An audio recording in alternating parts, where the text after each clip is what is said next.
ذہین اور دانشور اور مفکر اور بڑے اچھے بچے اور طالبین موجود ہیں. ہم یہ چاہیں گے کہ ہم ایک قرارداد بھی کریں اور ہم امید کریں گے محترمہ راجہ زمانہ صاحبہ سے وہ ہماری ان قرارداد کو، ہماری متفقہ آواز کو مقام بالا تک پہنچائیں گے. اس طرح سے ہماری ذمہ داری اس سے حد کم ہوگی اور آپ کی ذمہ داری مزید بڑھے گی. قرارداد ہماری یہ ہے کہ پاکستان ٹیلی ویژن سے مکمل طور پر سگریٹ نوشی کے اشارات کو بند کیا جائے. اگر اس قرارداد سے آپ سب متفق ہیں تو آپ اپنا دائیں ہاتھ یا بائیں ہاتھ کوئی بھی کھڑا کر لیجیے. سگریٹ نوشی کے اشارات ٹیلی ویژن سے مکمل طور پہ بند ہونے چاہیے. یہ باجو علمان نے یہ فیصلہ دیا ہے. اب محترمہ صاحبہ کی ذمہ داری ہے کہ وہ اس آواز کو آگے پہنچائے.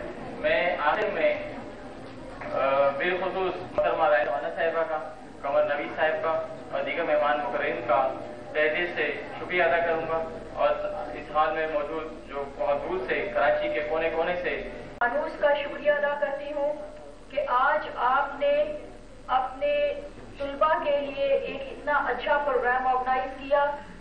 آپ نے ایک حساس موضوع کو، جس کی ہمارے ملک میں سخت ضرورت ہے کہ ہم ان ناسور یا ان تکلیف دہ چیزوں کو پوائنٹ آؤٹ کریں جو دیمک کی طرح سے اندر ہی اندر ہماری پوری قوم کو ختم کر رہے ہیں. یہ آپ نے ایک حقیقت میں بہت اچھا قدم اٹھایا ہے اور ہم سب کو ایک پلیٹ فارم پہ جمع کیا ہے جہاں سے ہم کوئی بھی اپنے لوگوں کے لیے حل تلاش کر سکتے ہیں.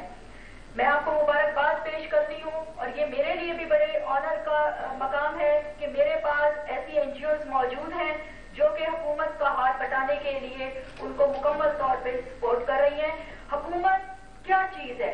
یہاں پہ حکومت سے بہت سارے گلے شکوے کیے، مگر ایک بات میں بھی کرنا چاہتی ہوں. حکومت کن لوگوں سے وجود میں آتی ہے؟ حکومت کون لوگ بنایا کرتے ہیں؟ حکومت کے ممبرز کون ہوا کرتے ہیں؟ کیا کوئی آؤٹ سائڈر آ کر بناتے ہیں؟ سرحد پار سے آ کر اسمبلیز بنائی جاتی ہیں؟ بالکل نہیں. اسی قوم کے کسی بھی گلی محلے سے، کسی بھی جگہ سے جن پر اعتماد کر کے، جن کے اوپر آپ بھروسہ کر کے اسمبلیز بھیجتے ہیں، وہی لوگ آگے جا کر حکمرانی کرتے ہیں. حکمرانی کا ہمارے ملک کے اندر بحیثیت مسلمان کے جو تصور ہے، جس انداز سے قائد اعظم نے پاکستان کی سرزمین کو حاصل کیا، لاکھوں کروڑوں طلباء نے اپنی جانیں دے کر نظریہ پاکستان کی حفاظت کی. ابھی ہم کہ جاپان کے اوپر جس وقت ایٹم بم گرائے گئے تو اس وقت کی ظالم حکمرانوں نے یہ چیلنج کیا تھا کہ ہم جاپان کو ختم کر دیں گے. آئندہ 70 سال تک جاپانی قوم جو ہے وہ سر اٹھانے کے قابل نہیں رہے گی. یہ چیلنج تھا، سپر پاور کا چیلنج تھا. مگر غیرت والی قومیں اس طرح ہوا کرتی ہیں کہ میں نے وہاں پر جا کر دیکھا کہ جنگ کا جس جگہ پر انہوں نے بم گرائے تھے، انہوں نے وہاں پہ عبرتناک اپنا میوزیم تو بنا دیا. اور میوزیم اس لیے بنایا کہ رہتی دنیا تک کبھی کسی جاپانی کے دل کے اندر یہ خیال نہ آئے کہ مجھے انسانیت کو قتل کرنا ہے، انسانیت کو مجھے ادھیڑنا ہے، انسانیت کا مجھے لہو بہانا ہے. انہوں نے وہاں پر ایک یادگار تعمیر کی، اپنے ان شہیدوں کی یادگار تعمیر کی جہاں پر جا کر روزانہ وہ پھول چڑھاتے ہیں اور دعا کرتے ہیں کہ اے رب پوری دنیا کے اندر امن پیدا کر دے، انسانیت کی بقا کے لیے انسان زندہ رہے. انسانیت کو ختم کرنے والے جو لوگ بھی ہیں، اس کو جاپانی قوم کو تو یہ توفیق دے کہ وہ ان لوگوں کو راہ راست پر لا سکے. کتنا بڑا عزم ہے اس قوم کا. اور آج انہوں نے مجھے بتایا لڑنی پڑے گی. جب ہم کہتے تھے کہ ہم انگلش نہیں پڑھیں گے، ہم یہ ہمارے حکمران ہیں، ہم ان کی زبان کیوں پڑھیں؟ مگر وقت نے بتایا کہ وہ ضرورت تھی. جب تک آپ انگریزی نہیں پڑھو گے، آپ ان کے درمیان جا کر ان کی پالیسیز نہیں سمجھ سکتے، آپ ان سے نہیں ٹکرا سکتے. وہی چیز آج ہمارے وطن کے اندر آ گئی ہے کہ آپس میں اتنا الجھا دیا گیا ہے. یہ سازشیں ہمارے وطن کے ساتھ کی جا رہی ہیں، مسلمان قوم کے ساتھ کی جا رہی ہیں. بوسنیا کا حشر آپ کے سامنے ہے، کشمیر کا حشر آپ کے سامنے ہے، لبنان فلسطین آپ کے سامنے ہے. جو قومیں بھی چھوٹی چیز سوچا کرتی ہیں، کسی چھوٹے پوائنٹ کے اوپر تقسیم کے عمل میں آ جایا کرتی ہیں، ان کا ہمیشہ حشر ایسا ہوتا ہے. ہاں مگر کچھ قومیں ہمیں یاسر عرفات کی یاد دلاتی ہیں، قذافی کا بتاتی ہیں، یا ہمیں اور بہت سارے ایسے ہیروز کے بارے میں بتاتی ہیں جنہوں نے اپنی قوم کو بچانے کے لیے آگے بڑھے اور قوم نے ان کا ساتھ دیا. کیا ہم سمجھ سکتے ہیں کہ اس وقت انڈیا کے کے اندر ہمارے مسلمان بھائیوں کی کیا پوزیشن ہے؟ یا اللہ نہ کرے کہ کل پاکستان کے اوپر کوئی آفت آ جاتی ہے تو ہمارا کیا حشر ہوگا؟ کیا اس وقت وہ یہ ہماری شناخت کریں گے کہ اس میں سندھی، پٹھان، پنجابی، بلوچ، مہاجر کون ہے؟ نہیں، وہ فقط پاکستانی کی حیثیت سے چن کر ایک شخص کو بھی پنشٹ کریں گے، نہ بچہ چھوڑیں گے، نہ بوڑھا چھوڑیں گے، نہ کوئی۔ پھر آج اپنے حالات کیوں نہیں ہم ٹھیک کرتے؟ کبھی منشیات کے لیے دروازے کھولے جا رہے۔ میرے بھائی نے بڑی اچھی رفیع صاحب نے بات کی کہ ایک وقت ایسا تھا کہ منشیات کے لیے انہوں نے شور مچایا، بہت زیادہ شور مچایا، مگر کسی نے اس کے اوپر دھیان ہی نہیں دیا۔ کیوں دھیان دیا جاتا؟ اس لیے کہ وہ تو پری پلان پوری قوم کو تباہ کرنا تھا۔ مگر آپ دیکھیں کہ 88 کے اندر اگر گورنمنٹ گئی بے نظیر بھٹو کی تو صرف اس وجہ سے گئی کہ اس نے منشیات کے اوپر آپریشن کلین اپ شروع کیا تھا۔ ایک بہت بڑا ڈرگ مافیا کے خلاف وہ ٹکرائی تھی جا کر۔ دوستوں، ڈرگ مافیا کون ہے؟ آپ کے میرے گھر میں کسی وقت بھی کسی بھی چور دروازے سے داخل ہو سکتے ہیں۔ ان کا ایمان صرف پیسہ کمانا ہی نہیں ہے، یہ میں آپ کو بتانا چاہتی ہوں۔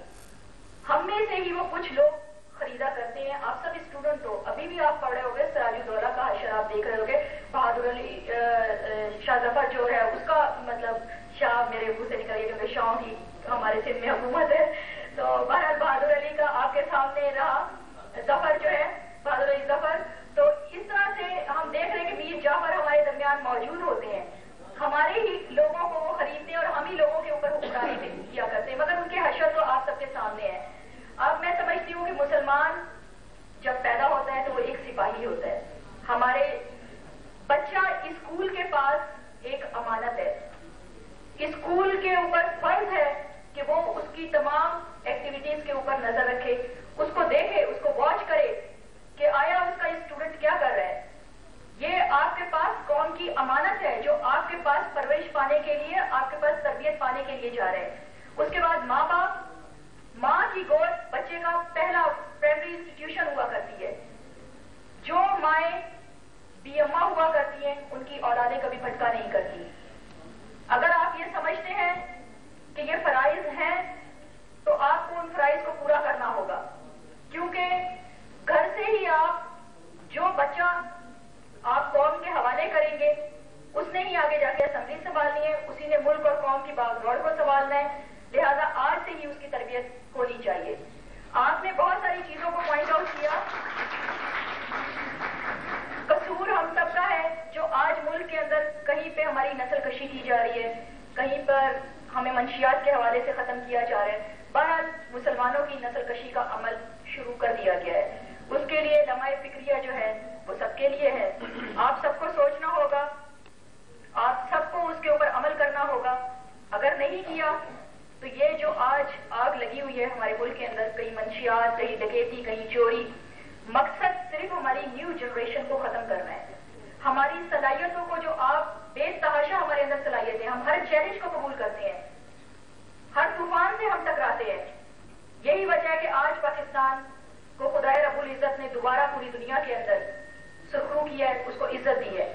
آج دوستوں، اگر میں کوئی بات کروں گی تو آپ کہو گے کہ یہ تو خود پیپلز پارٹی ہے لہٰذا ایسی بات کر رہے ہیں، مگر میں آپ کو ایک چیز کوٹ کروں گی۔ حضرت ابوبکر صدیق رضی اللہ تعالیٰ عنہ نے فرمایا تھا، اچھا کام کروں تو میری مدد کرنا، غلط کروں تو مجھے روک دینا۔ اگر آپ دیکھو کہ آپ کی گورنمنٹ غلط کام کر رہی ہے تو آپ کا رائٹ بنتا ہے کہ آپ ڈسپلین میں پڑھے لکھے لوگوں کی طرح، معزز لوگوں کی طرح، ایک اچھے شہری کی طرح اس کی غلطیوں کو پوائنٹ آؤٹ کریں۔ اور اگر آپ سمجھتے ہیں کہ وہ اچھا کام کر رہے ہیں اور آپ کے حق کے اندر ہے وہ کام، اور آپ کو سیکیورٹی یا آپ کے فائدے کے اندر کوئی کام آ رہا ہے، تو خدا کے لیے اس کو سوچو، سمجھو، اور اس میں پھر اپنی فلاح کے لیے، اپنی ترقی کے لیے قدم آگے بڑھاؤ۔ اگر آپ نے سنی سنائی باتوں پہ، پروپیگنڈے کے اوپر اپنے آپ کو ڈال دیا اور اپنے ذہن کے تمام دروازے بند کر دیے تو پھر آپ کو بچانے والا کوئی نہیں ہوگا۔ میں سمجھتی ہوں کہ آپ نے ٹی وی پہ جس چیز کو پوائنٹ آؤٹ کیا، میں اپنے قمر صاحب سے بات کر رہی تھی، میں نے کہا ہاتھ تو آپ نے بھی کھڑا کر دیا، آپ کی برادری آپ کو بہت مارے گی۔ جب ان کو یہ پتا چلے گا